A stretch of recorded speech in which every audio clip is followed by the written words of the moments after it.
So I haven't made a transfer portal update video in about a week now, and we had a lot happen in the past few days. Even though the transfer portal is closed, some of the top recruits made their commitments for where they're going to be playing next season, as well as some of the top freshman prospects announcing where they're going to go. And in this video, we're breaking it all down, so let's jump into it. And we got to start with one of the biggest moves of the offseason so far, and that's Tennessee landing Juke Harris from Wake Forest. And this has to be one of the biggest additions from the transfer portal, and it completely changes how I view Tennessee this next season, because Juke Harris isn't just a great transfer, he's arguably one of the best overall players that had entered the transfer portal this cycle. He averaged 21.5 points and 6.5 rebounds in the ACC this past season, and did it while becoming a true 3-level scorer. He can create his own shot, attack the rim, and knock down perimeter shots. And what makes this even more interesting is the system fit there at Tennessee, because Rick Barnes, as we know, has built his reputation on defense,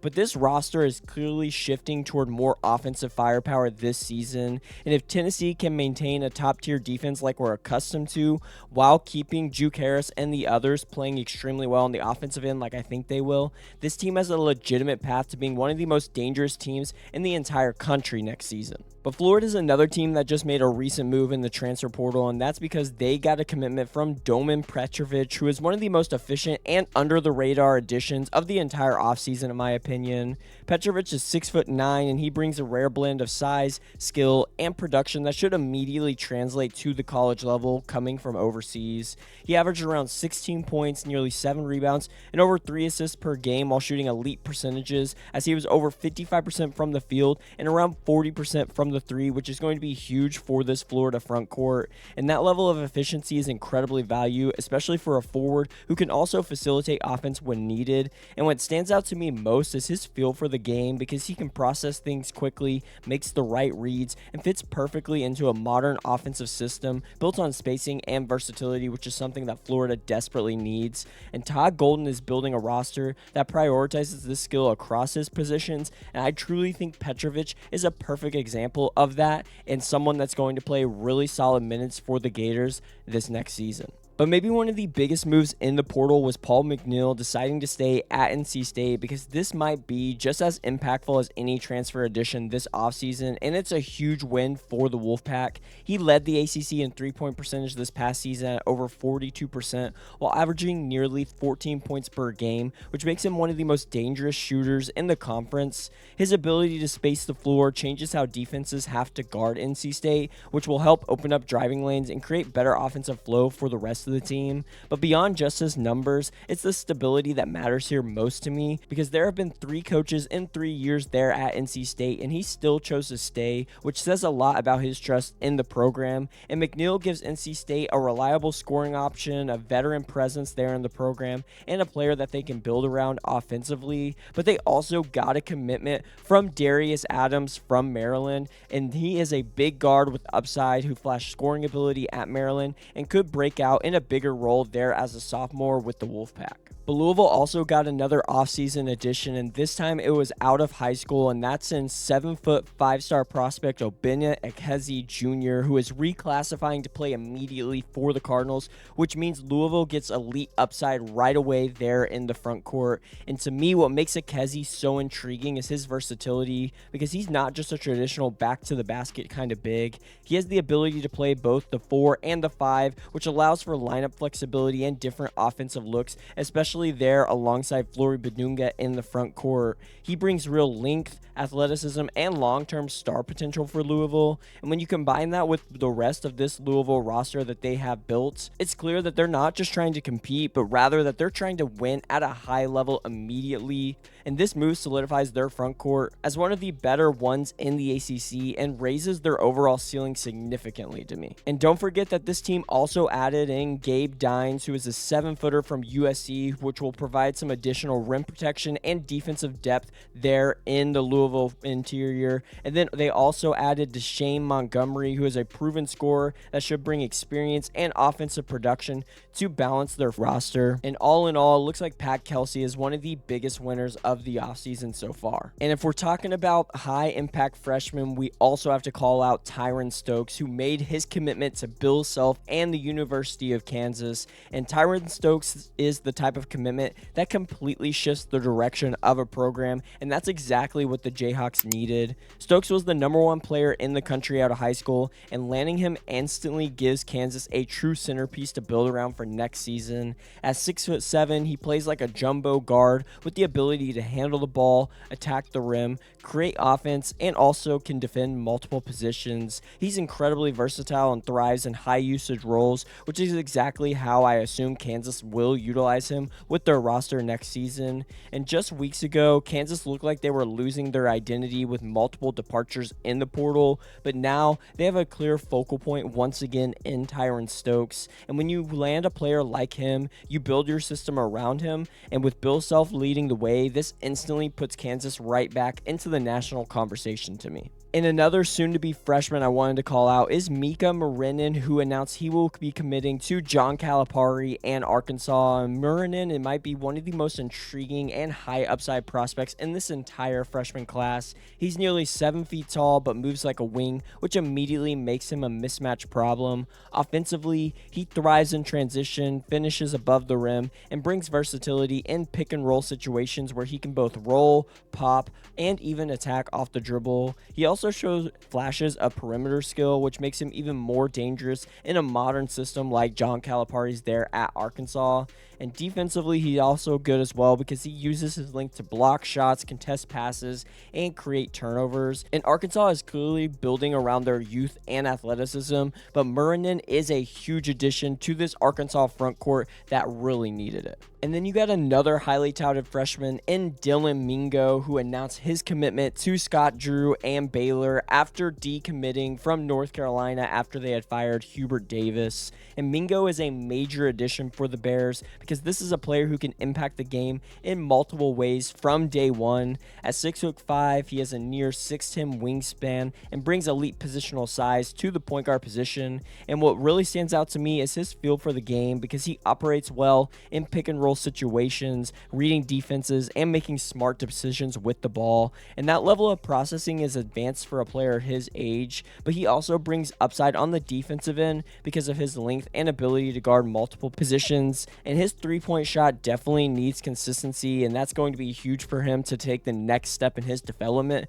But now he's going to be paired with his brother, Caden Mingo, who announced he's transferring to Baylor from Penn State next season, in what should be one of the best backcourts in the entire Big 12. But one of my favorite players that announced his commitment out of the transfer portal is Massamba Diop from Arizona State, and he announced that he's going to be playing for Mark Few and Gonzaga next season. And Diop is exactly the type of player that Gonzaga thrives with, and this feels like another seamless transition for their program after losing Graham Ike. He's coming off a standout freshman season where he averaged 13.5 points, nearly 6 rebounds, and over 2 blocks per game while shooting efficiently from the field. But what makes him so valuable is his versatility, because he's not just a traditional big, because he can also run the floor, protect the rim, and even showed flashes of perimeter skill. And in Gonzaga's fast-paced system, the ability to move and adapt is critical, and with key frontcourt pieces departing like Ike, as I mentioned, Diop steps into a major role immediately there alongside Braden Huff in the frontcourt.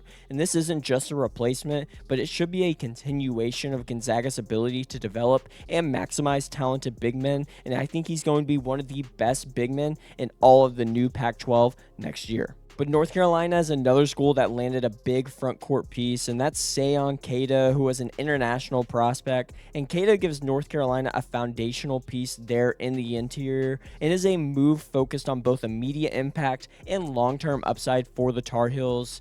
Keita is a 7-footer with elite defensive tools, including length, timing, and natural shot blocking instincts, and those traits alone give him a chance to contribute early for North Carolina.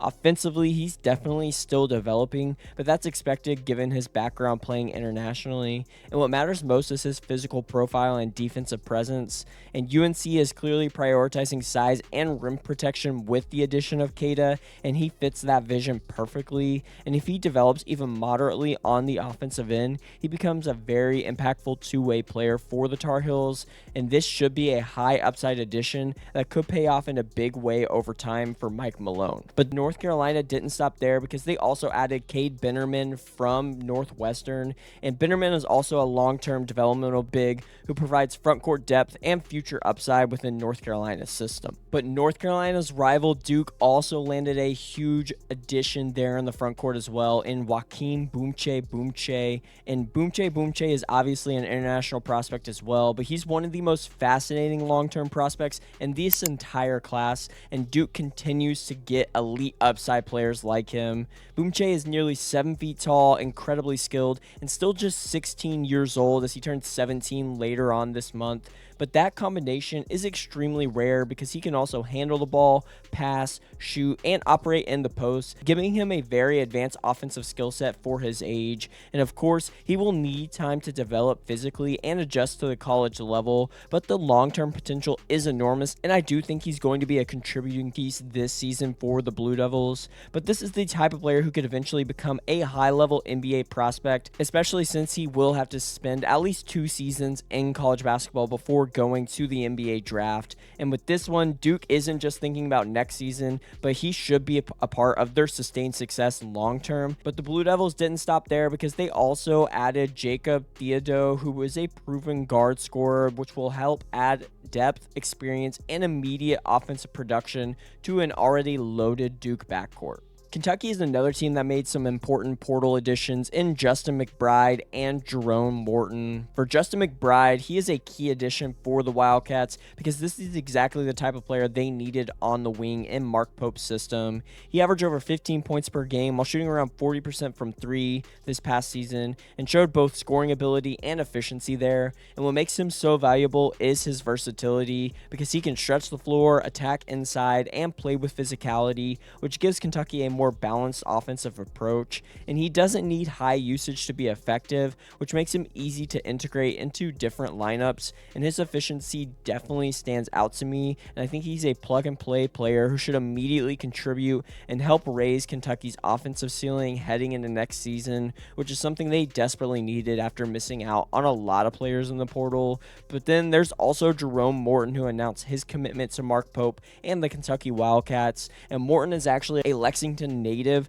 who will bring shooting, playmaking, and depth as a steady rotational guard and should be another solid piece from Mark Pope and the Wildcats. Miami's another team that made a pair of additions out of the portal in Nick Dorn and Brent Bland. Nick Dorn is the primary addition of the two, though, for Miami, and this move directly addresses one of their biggest weaknesses from last season, and that's perimeter shooting. At 6'7", Dorn brings size on the wing along with the ability to knock down shots at a high rate, shooting nearly 38% from 3 this past season with Indiana, and that combination should be extremely valuable because it allows Miami to space the floor without sacrificing size or physicality. He also showed improvement as the season progressed, suggesting that there's still room for growth for him next season, and better spacing should lead to better offense, and that's exactly what Miami is trying to fix with this addition, and Dorn should fit cleanly into that system and should have a clear role from day one off the bench. But another key bench addition for Miami is Brent Bland,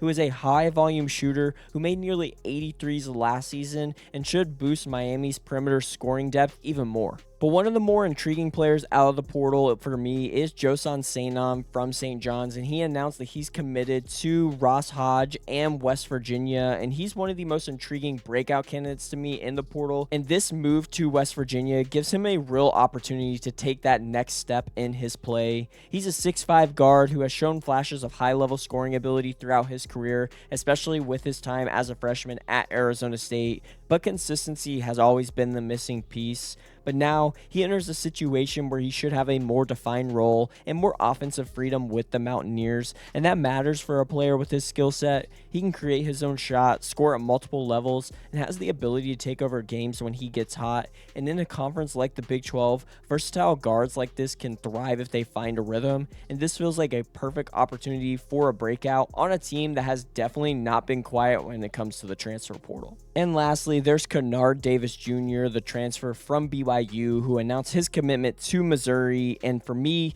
Davis Jr. is one of the most under-the-radar additions, and he should have a bigger impact next season than people expect. He's not going to dominate headlines by any means, but he brings exactly what winning teams need, which is toughness, defense, and versatility. He's a strong perimeter defender who can guard multiple positions and disrupt opposing offenses. And offensively, he has shown he can score when needed, especially during his time at Southern Illinois, where he averaged over 16 points per game. And now with Missouri, he won't need to be the primary option, which actually makes him even more effective in my opinion. But he's a player who should fit into the system, play his role, and contribute to winning in multiple ways. But that wraps it up for this one. Let me know in the comments down below who you think the best portal addition has been over the past week. Also, if you enjoyed the content, don't forget to drop a like on the video and subscribe to the channel. Thank you so much for watching, and I'll see you in the next one.